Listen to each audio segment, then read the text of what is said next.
I think I'm recording.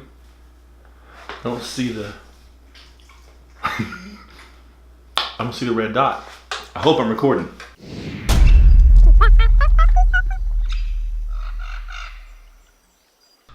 All right, everybody, I promised and I'm about to deliver. Have you ever taken that photo, we all have, that has that dingy white wall in the background and it looks like this, and you want it to look like this? Well, this is my workflow of doing just that. I say my workflow because just like everything else in Photoshop, there's probably hundreds of different ways of doing just this. But this is the way I do it. This works for me. Hopefully it will work for you. It's going to be very down and dirty and quick to the point. I'm not going to finesse this. I'm just going to show you the tools that I use for this and how I go about doing it. And then I'll let you finesse your own photos and get on with it. But since you're here and looking for that, chances are this is what you want to do. Hopefully it works for you, and we'll see you in Photoshop. All right, as you can see, we are in Photoshop and we are loaded and ready to go. This is the image, this is the result we are going for in today's video. And what I'm going to do is, to start off, I'm going to go ahead and delete all the work that had been done and redo it with you guys. So here we are. We're here with our base image. Now, as I mentioned earlier, I'm not going to finesse this any. This is just to show you tools, how to do it, and then what my workflow is. And then you guys can use that and finesse your images as much as you want to. But we're going to keep this down and dirty, get through it so you guys can move on and do what you want to do. To start off, I'm going to hit Control J with the background layer selected, and it's going to make a duplicate of that. And I am going to name that Riley, because that is Riley in the picture, and cut out because that's what we're going to do. Yeah, we're going to try to select and separate Riley from this white background, this white wall. I don't care about the glass side of this, because, and you'll see that'll make sense here shortly, but this half of the photo I don't have to worry about, because this is the only half I'm really trying to change and that I want to concentrate on. So in saying that, let's start separating her. Hit the W key, mine was already selected, the quick select tool, and make sure you're in the add to selection, which is the little plus above the brush, and then left click and drag over your subject, and you can see how great this tool is. This tool has really came a long way in a short amount of time with Photoshop and Adobe. They do great things with this tool. I absolutely love using it. I use it a lot for my sports design work and things like that. If you guys haven't seen that, jump over to my paulinccarterphotography.com and check that out. I'm gonna deselect by hitting the minus tool up here some of this stuff. The only reason I did that was to show you guys, because again, I don't care about anything on this side of the image. That is, I'm not concerned with that whatsoever. Just this side, the white wall side. Now that we've got her selected, stay in your quick selection tool and hit select and mask. Again, you have to be in your quick selection tool to have this select and mask option. Hit that and it'll put you in this workspace. Make sure you're in the refine edges tool, hit your R key, and we're gonna do just that.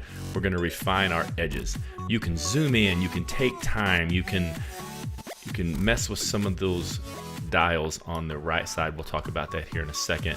But see how magical, wow, this tool is. Now, here is a white section of the wall that's showing through her hair, and I am going to go ahead and zoom in, and I'm going to, you can see that we didn't select a lot of that, but again, we're not too worried about that. You guys can do that later.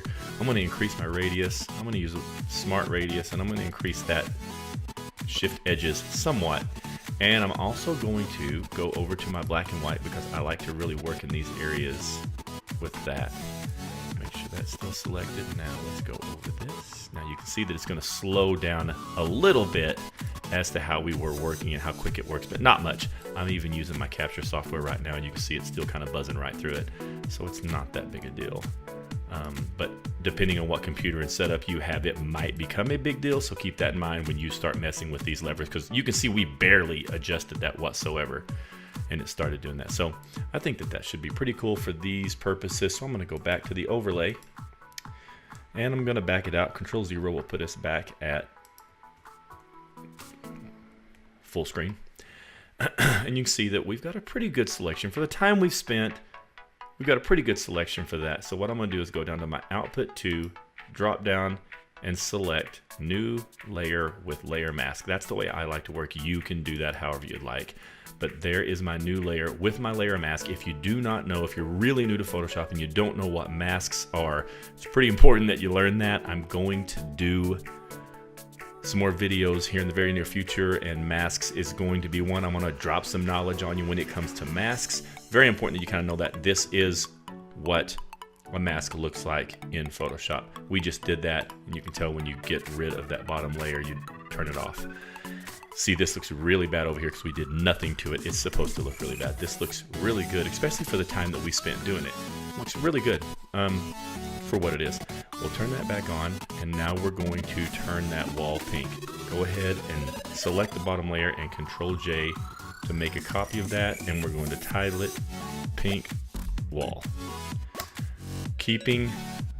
Doing good housekeeping is pretty important because in Photoshop you can very quickly get into a ton of layers when you start adding a lot of different stuff and tweaking things, and you want to really keep those named as best as you possibly can so that you know where it's at when you want to tweak it again later.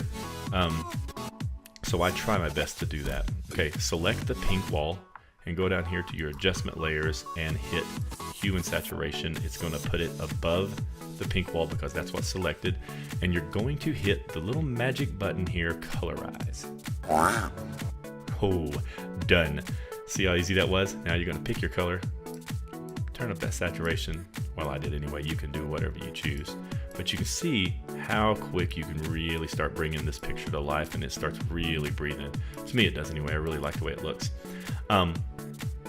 So voila, you've got that. Now we do still have this window over here, and I have been saying we don't really have to worry about that. Now it's time to worry about it. Let's do this one more time. Let's make a copy by doing what? Control J. There's your copy. I'm gonna name it window so I know what I'm doing. Now I'm going to select just the window section by hitting P for the pen tool. I'm gonna go over here, do a quick selection around what I want. Now a lot of times it's not this easy. This is pretty simple for what we're trying to do today. Sometimes your selections can be a lot more detailed, and you can zoom in and use the pen tool and do the same thing. You don't have to connect these two things. Right click, make selection, one is fine, and voila, you've got your selection. While I've got it selected and I'm on my window layer, I'm going to hit Control C. I just made a copy of what I have selected in here. I'm going to make a new layer. I'm going to Control V and paste that into there, and that part is done. All we have to do now is move it above the pink layer. Ta-da! And boom, you're done. Looks great. I told you it's super simple. You could go in here and finesse. When you're in a mask situation, you can go in and paint in or paint away things from this mask. This is the pink. This is controlling the pink layer and the hue and saturation. So you'll just select the mask. It's white, so make sure you're in the brush tool and make sure black on top, because this is white. It always wants to be opposite if you want to delete something. I do. Hit the Z, zoom in, hit H so I can move it around, go back to your brush. It's black, and brush away some of this. It's a soft brush. You can change that to your heart's desire.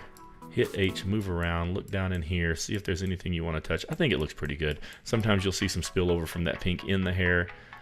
Sometimes you just kind of, there is some right in there if you really look, just depending on how detailed you want to get. But yeah, that in a nutshell is my workflow. All right, like I said, hopefully that works for you. It's very down and dirty. If you have any questions or anything, then go ahead and post them in the comments. I'll do my best to get back to you and answer those as quickly as I can. We're going to be doing a lot of things here on the channel. We're going to be doing high-speed sync and how to go about doing that and what I use the high-speed sync. Talking about my camera, my new Sony a7R III, and the lenses I shoot with, and all of that stuff. You can also check out some of the stuff that I've been loading here in the last couple weeks. Check that out. Stick around, like, subscribe, follow, do all that fun stuff, and hopefully you guys will want to come back and hang out with me, and I'll talk to you then. Peace.